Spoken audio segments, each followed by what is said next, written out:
ఆలోచన చేయడమే దుర్మార్గం, ఆలోచన చేయడమే ధర్మం కాదు, ఆలోచన చేయడమే ఒక అన్యాయం. ఎందుకనంటే నువ్వు నీకు సంఖ్యాబలం లేనప్పుడు నువ్వు ఎందుకు పోటీ పెడతా ఉన్నావు అంటే మేము కొనేదానికోసమే కదా, ప్రలోభాలు పెట్టేదానికోసమే కదా, మన తప్పు కదా. అలా చేయడమే ధర్మం కాదు. కానీ అలాంటి మనిషి అలా చేయడం తన నైజం.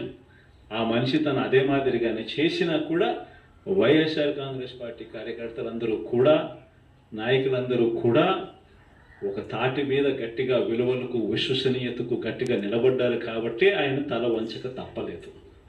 మేనిఫెస్టోలో ఏదైతే మనం చెప్పామో ఎక్కడా కూడా మాట తప్పల.